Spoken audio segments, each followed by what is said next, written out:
hemen ikusten zaitugu, zeure walkitak erekin eskuan, zeure jerse gorria jarrita, horrek esan nahi dago, hemen pixkat antolatzaile lanetan zabiltzala, ezta?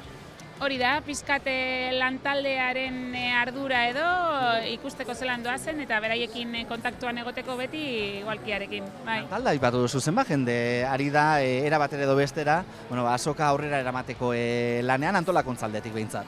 Bai, hitz egingo dugu eraikinarekin, hemendik kanpo ere gune asko daude eta beste lantalde asko, baina hemen barruan adibidez, badago ateetan taletxo bat, pixkat bueltaka gabiltzarak begiratzen bisitariak behar duten guztia laguntzeko prest. Baina gero, gure desberdinetan hemen areto nagusian beste langile bat daukagu, apalategia dago hor bai, liburuak zaintzen beste langile bat daukagu. Durangaldeko estana ere Gerediagak eramaten du eta bertan beste langile batzuk daukaguz. Eta informazio puntuan ere ekipo oso ona. Jende mordotxa mugitzen du, ezta? Durangoko azokak. Bai, eta asko geratu dira horratzean, bai. Voluntario moduan, ezta? Azokan parte hartzen. Lehenengo urtea? Bai, lehenengo da, bai. Beti etorri nahi ikusten, bai aurten esan du, voluntario moduen. Eta zein da zure lana, voluntario moduan? Onbi nahi hemen apurret kontrolaten, ze esen estana dago hemen orduen apurret eze akumuleti hemen jenti eta apurbe zain duten hau lekue. Bai. Jende ondo portatzen da, kasu egiten du edo? Bai, orain arte ondo. Momentuz ondo. Ia gerotxu hau zelan portatzen dizen bai. Orokorrien bai ondo. Lutxo, egia, zeu ere hemen azokaren bueltan lanean, konta iguzu zein da zure egin beharra hemen?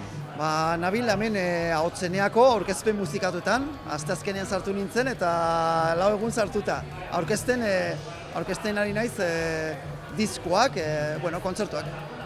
Hori ere egin beharra dagoelako, ezta? Bai, ze azken batean ez dira kontzertuak, dira diskoen aurkezpenak, azokaren testuinguruan, orduan, diskak entzun behar dira, pixkat jakin, ze talde dan, eta azken batean musikari bakoitzarentzat unea berezia da, ez da, berea, eta orduan saindu pixka bat eta aurkeztu.